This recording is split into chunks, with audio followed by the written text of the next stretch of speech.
Hey, welcome back. All right, so last tutorial we made a cannon. We downloaded it off the Fab website and then got it into our scene. And we did a little bit of a blueprint using the timeline to get the barrel to move. This tutorial, we're going to go ahead and add a projectile so that it looks like it's shooting the projectile. Okay, so let's go ahead and jump into it. All right, so again, here's the cannon. But what we're going to do is we're going to now go into our content drawer, and next to the cannon in the blueprints obstacles, we're going to right click. We're going to make a blueprint class, another actor, and this is going to be BP Projectile. I guess you can call it Cannonball if you wished. All right, I'm going to double click and open that up.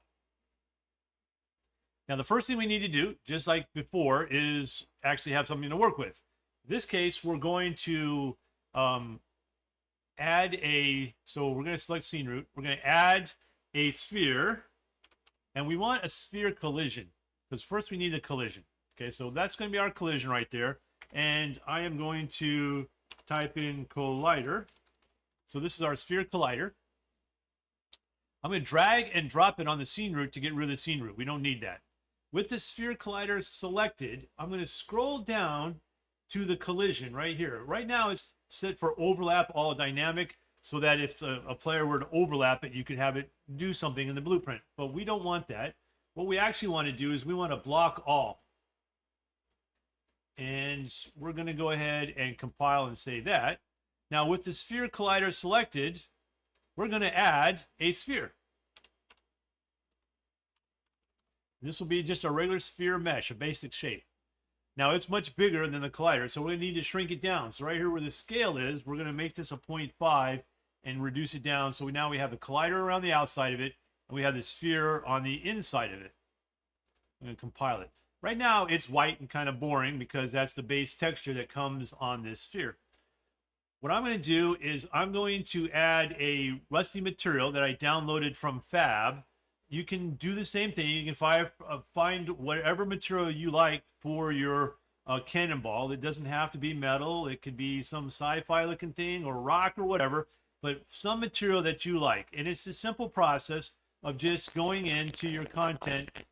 Once you get it added to your project, find where that material is. Mine are in my materials folder.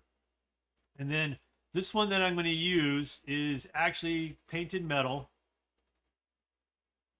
And material, I'm going to just select that right there, hit the little arrow here, and now I have my little rusted cannonball. I'm going to go ahead and save that. So now I got the ball started. You can leave it white, you can do whatever you want to do with it, but again, adding a material is pretty straightforward. And if you download something from a website like Polyhaven Textures and you want to create your own material, I walked you through that process in a previous tutorial. But if that's something that you're having to struggle with, go ahead and hit me up in the comments section and I will make another tutorial specifically about doing that. Okay, so now we got that started. We have the sphere. We have our, you know what, we call it sphere. Let's go ahead and change this to projectile. That way we know what it is. And we're going to add in one more thing over here because we need it to move. And there's already a system in it to get a projectile to move. It's called projectile movement right there. I'm going to leave it called projectile movement. But over here, if we were just to shoot it right now, nothing would happen because it is set to 0. I am going to change this to 2500, and that's actually going to be a lot slower than it seems. Once we get it in the scene, you'll see what I mean. And you can come back in here and change the speed. It also has a max speed setting, which we're not going to do, but I am going to change the gravity scale. I want this to fly a little ways, and since it's going kind of slow, I'm going to change the setting from 1 to 0.1. And that way it'll have a little bit of a distant arc. I'm going to compile and save it. Now let's jump over to the event graph and get our blueprints going. We don't need any of these. Select, delete.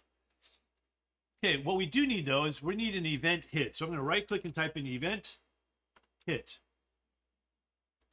Okay, and this is a preset little event for us. It's already pre-written in Unreal Engine. We don't have to create it. The first thing we're going to do is we're going to check to see if it's going to do any damage. So I'm going to pull off from up there and type in apply damage. Now remember, this is a function that already exists on Unreal Engine. We didn't have to create this one. And the other object, if it is something that can be damaged, the other object that it hits will be the damaged actor. And the amount that we want it to damage is going to be a variable. And we're going to call this damage. We're going to change it to a float. We can open the eye, but no, at no time is there really going to be a point in the scene where you're going to be able to just change it in the actual scene through the blueprint inside of the viewport. So we're going to open it anyway, but it's kind of pointless. And then over here on the damage, we're going to go ahead and make 20 right there. I'm going to compile and save it. Okay, and now what we're going to do is we're going to have to spawn it, okay?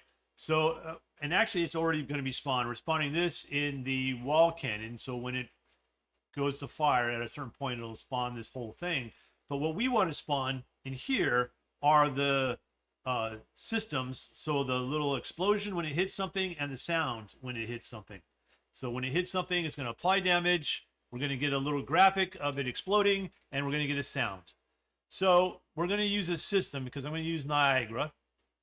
Okay, so this is going to be spawn system at location. Now, if you wanted to use a particle, it's going to be spawn emitter at location.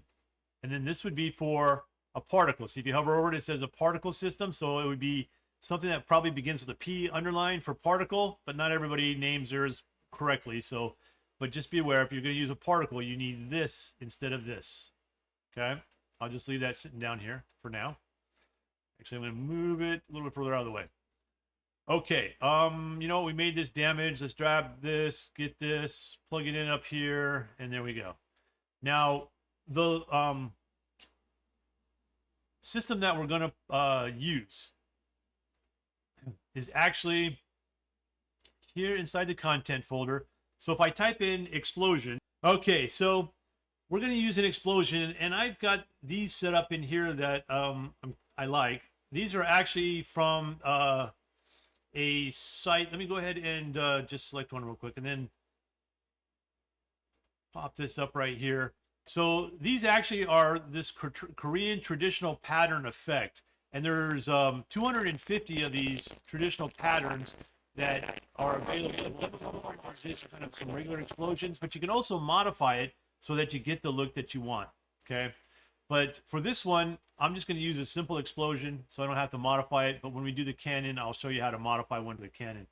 And the one that I used for this one was this one right here. I'm going to use this one, hit the little arrow, and I'm going to get that. And now we need a location, rotation, and a scale. So I'm going to go ahead and right click, and what we're going to get is this actor, so the actor that we're having all this happen to, and we're going to get this actor transform. So this actor, which is the projectile, we're going to right click here, and we're going to split that struct pin so we have access to all of these. And I'm going to attach the location, rotation, and scale. And then now we're going to go ahead and we're going to spawn the sound. So we're going to do spawn sound at location. And that location is going to be this same location right here. So I'm going to drag out from here, connect the location. I'm going to round this, relocate this connector around here so it looks like that. And the sound I'm going to use to Q right here. Okay, and again, it's going to be, all these will be provided links to you so you can find them, or you can find your own stuff that you want to use as well. So again, I'm going to select it, just hit the little arrow right there and add that in. And the last thing we need to do is destroy the actor. And we're going to select destroy actor. Okay, so now we have, again, this is just here for a reminder for you. You do not need to leave it if you're not going to use it. I'm going to hit compile. I'm going to save it. So we're going to have an event where it hits something. When it hits something, it's going to see if it can do damage.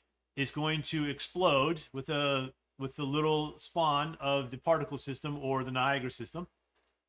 And then it's going to make a sound at the same time, and then it'll destroy the actor, so the cannonball will disappear. All right, so now we've got that done. This is it for the projectile. We can go ahead and jump back over to the cannon. What we need to do is we're going to need to spawn that projectile, okay? We already have some of the stuff that we would need, but we need to actually create a function to do that. So over here in the functions, we're going to hit the plus button again, and this is going to be called SpawnProjectile.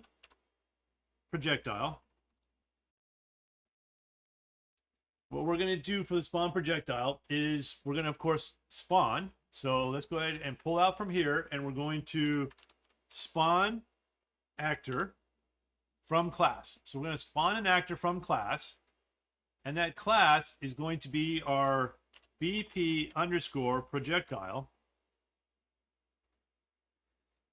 And right here where it says spawn transform, see how it's orange? We're going to have to right click on it, and we're going to have to split that strut because we're going to need to open all these up.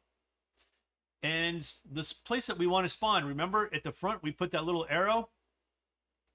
We're going to want to use that arrow. We're going to pull that out right here, and this is our spawn point.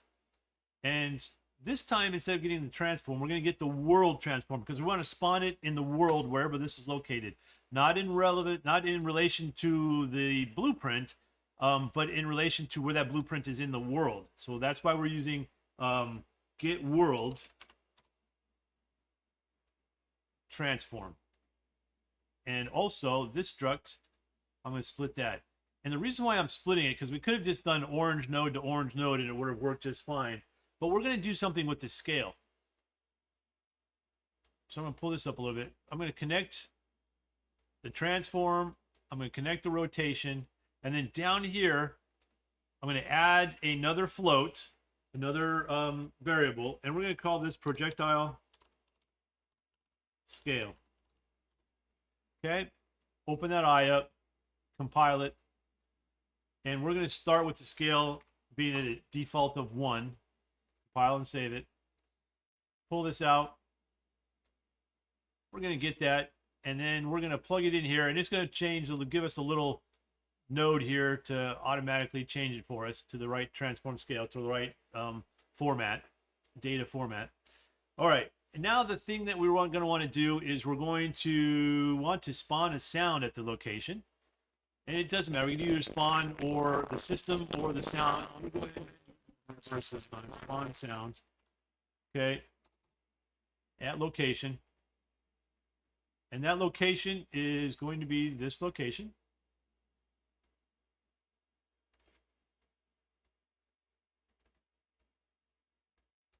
And the sound is going to be an explosion sound again. And this time I want to have this one, more of a serious long-term sound, like a cannon. So I'm going to use that one. And then we're going to spawn a system. I'm going to use a Niagara system again. Spawn system location. Again, you can use emitter. So spawn emitter or spawn system. This location is going to be here. This rotation is going to be here.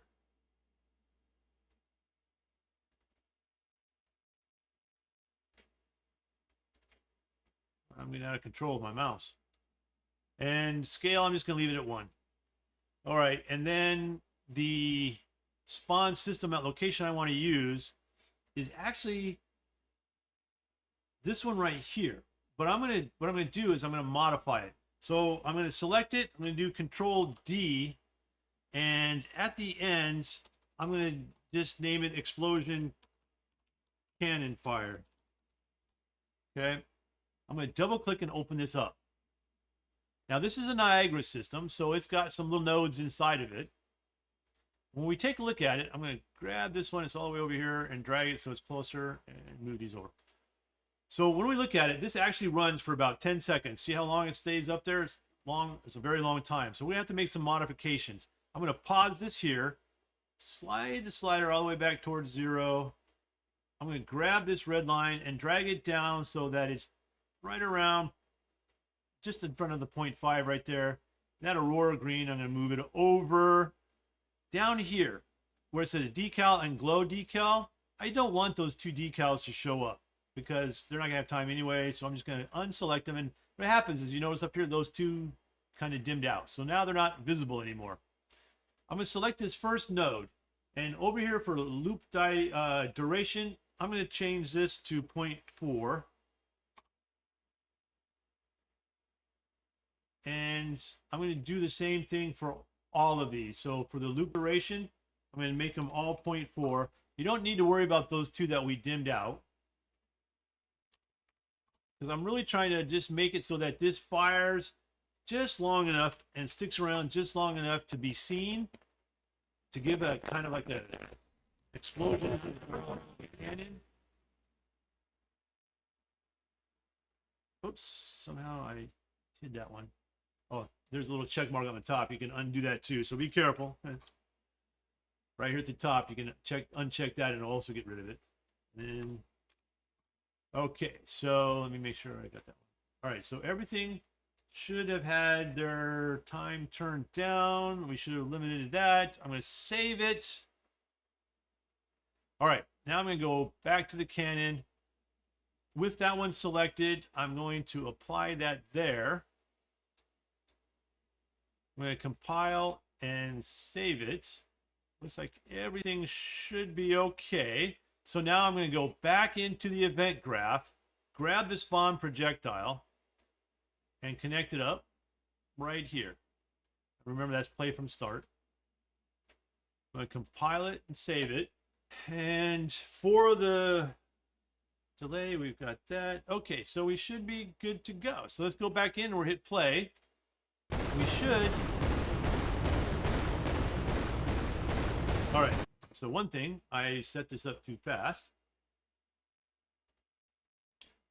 Let's put that back at like 2.5 maybe.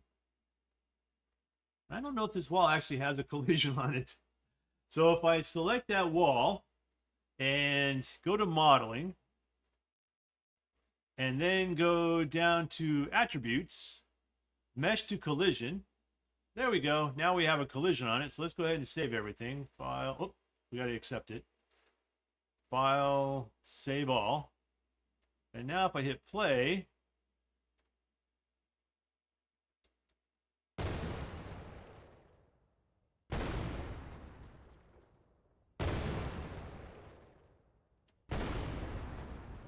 okay, it appears we're not getting the explosions to happen, and it's not.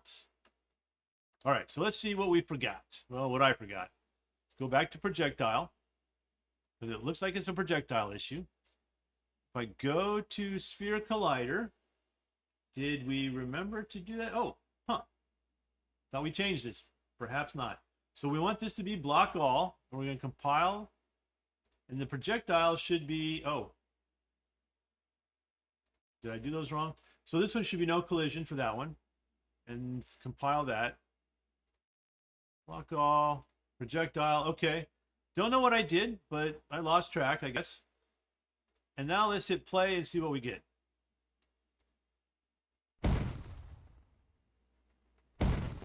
Okay. So, what is happening is that it is showing up. Okay, so it's showing up and it's actually impacting against the cannon barrel right there. So one of the two things we can do, and since this is going to be a cannon barrel we're going to use a lot, we'll probably do it in here. So we're going to go to the cannon, to the viewport, and we're going to pull this forward just a little ways so that the cannonball is not hitting the barrel. I'm going to hit play.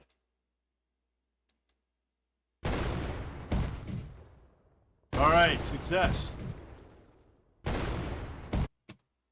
Another thing we could do is if you decide you want to change the scale of the cannon and the projectile, so if I select it here, over here where we have the fire rate, we can also change the scale of the projectile. And if you want it to just be for that one cannon, you may need to move this arrow. You can do that right here by selecting it in this blueprint details, and then you can individually move this arrow for this cannon right here so that it only affects the one cannon that's in the scene and not all the cannons. All right.